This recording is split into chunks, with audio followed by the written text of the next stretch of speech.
into two equal parts. One part is in the upper region, one part in the lower region.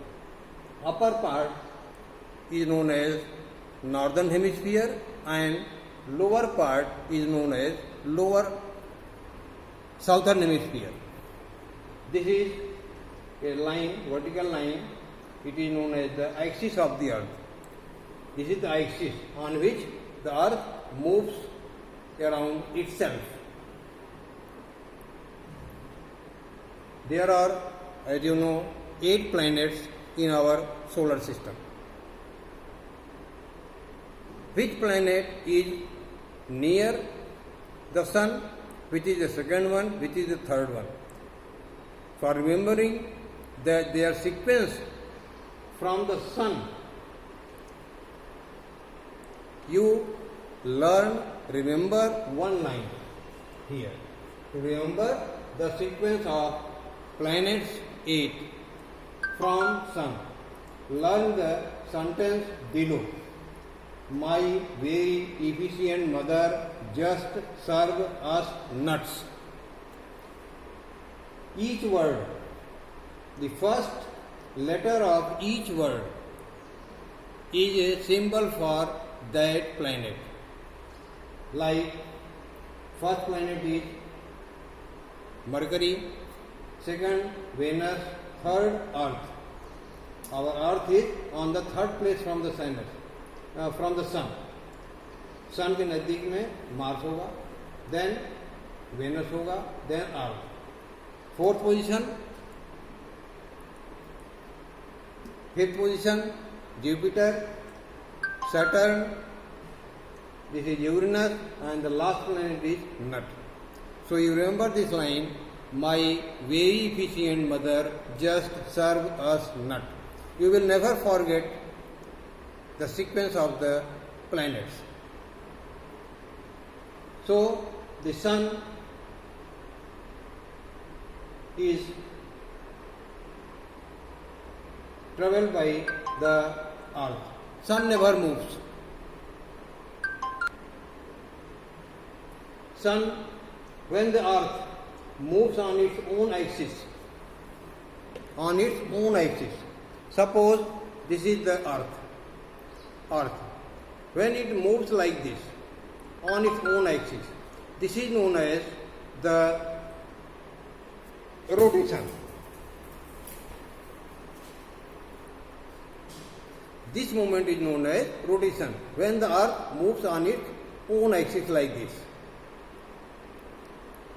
And when it moves around the sun, that is known as the revolution. Now I will show a particle to you, so be careful and see attentively. So now you see, this is the sun. Sun never moves. This is the earth. Earth, I have told you, it has got two type of movement. One, it moves on its own axis like this. It moves around its own axis. Suppose it is here, this is the sun. Sunlight falls on this side of the earth. So this side there will be the day. And when it will move like this, suppose here it is 12 o'clock, now it is the evening, and the light falls on this side now. Suppose here is the India, so in India there will be day, and light falls on this side. जो भी country यहाँ light पड़ रही है वहाँ पर दिन होगा, और पीछे की तरफ यहाँ अमेरिका होता है, अमेरिका में नाइट होगा. जब हम लोग दिन में काम करते हैं तो अमेरिका में रात होती, वहाँ लोग सोते हैं. तो इस तरह का मूवमेंट जो होता है, इस तरह का मूवमेंट अर्थ करती हुई ये सन के चारों तरफ ऐसे घूमती है, लाइक दिस. आप देख सकते हैं ऐसे घूमती रहेगी लाइक दिस. अपने चारों तरफ भी घूमेगी और सन की चारों तरफ घूमेगी. तो इसके अपने एक्सिस पे घूमने से, यहाँ दिन है तो यहाँ रात है, फिर ये ऐसे हो गई तो यहाँ दिन है यहाँ रात है। So by the movement of Earth on its own axis day night takes place. Clear? Now when the ये रोटेशन करती हुई अपने एक्सिस पर ये सूर्य के चारों तरफ चक्कर लगाती है, इसको हम कहते हैं रिवोल्यूशन, लाइक दिस। इस तरह से ये चक्कर लगाती है, यहाँ से स्टार्ट की फिर यहाँ आ गई। एक सर्किल लगाने में पृथ्वी अपनी कितनी सर्किल लगाती है? एक ईयर में देयर इज 365 डेज।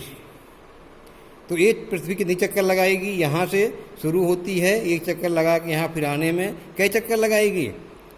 365, 365 राउंड या रोटेशन। तो 365 रोटेशन ऑफ अर्थ करती है, तब एक रिवोल्यूशन कर पाती है, सूर्य का एक चक्कर लगाती है। तो पृथ्वी का एक रिवोल्यूशन करने में जितना दिन लगता है उसी को हम ईयर मानते हैं। 1 year is equal to 365 days. आपको क्लियर हो गया कि डे नाइट कैसे होता है? By the movement of the earth on its own axis, like this. इस तरह से डे एंड नाइट 24 आवर्स में डे एंड नाइट पृथ्वी अपना एक चक्कर यहाँ से अगर शुरू की, फिर घूमते हुए देखिए ये आ गई है यहाँ। एक चक्कर लगाने में 24 आवर्स लगता है, और सूर्य का एक चक्कर लगाने में कितना दिन लगता है? 365 डेज एंड 6 आवर एग्जैक्टली। तो इस तरह से ये सिस्टम है। ज्योग्राफी में बहुत बेसिक चीज़ें हैं। तो जो भी चीज़ें आपको आज बताई गई, इसका प्रैक्टिकल आप भी कर सकते हैं। कोई भी ले लीजिए, गेंद ले लीजिए, ओनियन ले लीजिए, पोटैटो ले लीजिए, टोमेटो ले लीजिए। यहाँ के लिए छोटी चीज़ ले लीजिए, क्योंकि सन काफ़ी बड़ा होता है, अर्थ छोटी होती है।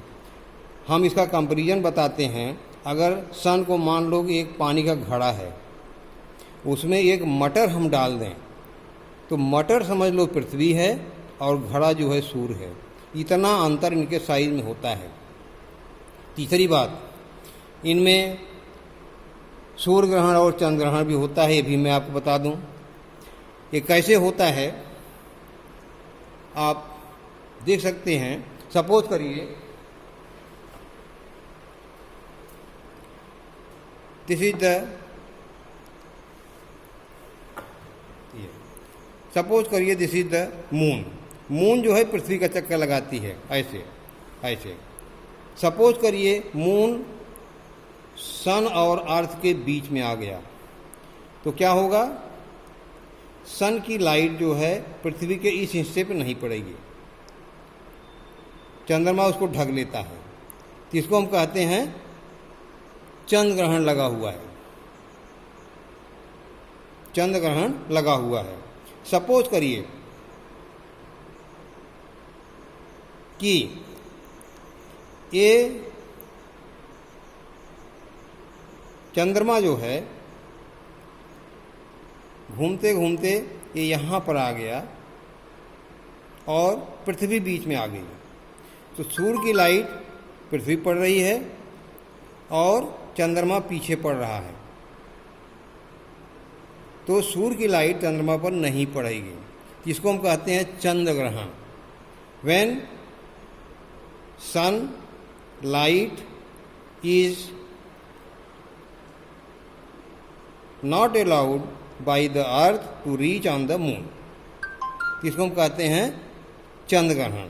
और यही मून जब सूर्य और पृथ्वी के बीच में आ जाता है, तो सूर्य की लाइट चंद्रमा रोक लेता है, पृथ्वी पर नहीं पहुंचता है सूर्य की लाइट, तो यहाँ हम इसको कहते हैं सूर्य ग्रहण लगा हुआ है, solar Eclipse. And moon Eclipse. ऐसे ही होता है। इस एक्सपेरिमेंट को आप अपने घर पर अपने माता पिता को समझा दीजिए कि दिन रात कैसे होती है, सूर्य ग्रहण चंद्र ग्रहण कैसे लगता है, कितने ग्रह हमारे सोलर सिस्टम में हैं। हमारे सोलर सिस्टम का जो मालिक है, मुखिया है, दैट इज़ द सन। सन से ही सारे प्लैनेट्स को लाइट मिलती है। सारे प्लैनेट्स पे जो जीवधारी हैं अर्थ पर, उनको लाइट मिलती है। सन है तो अर्थ है, हम हैं, सारे जीव हैं, प्लांट्स हैं। अगर सन नहीं है तो अर्थ पर एक भी जीव या प्लांट नहीं रहेगा। सन के द्वारा ही हमें भोजन प्राप्त होता है। भोजन पौधे बनाते हैं, ये आपको मालूम है, अगले चैप्टर में पढ़ाऊँगा। तो आज आपने सीखा what is the sun, sun is star. What is the earth, earth is the planet. कौन सी प्लैनेट है पोजीशन में? माई वेरी इफिशिएंट, ई से स्टार्ट हो रहा है, थर्ड प्लेस है, थर्ड प्लेस है इसका। लास्ट प्लैनेट कौन सा है? नट, यन से नेपच्यून।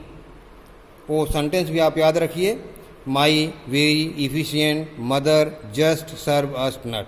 आपको ज़िंदगी में नहीं भूलेगा कि सूर्य से अगर हम चलें तो हमारे ग्रहों का क्रम क्या है। तो थैंक यू, आप प्रैक्टिस करिए। Thank you very much, have a nice day.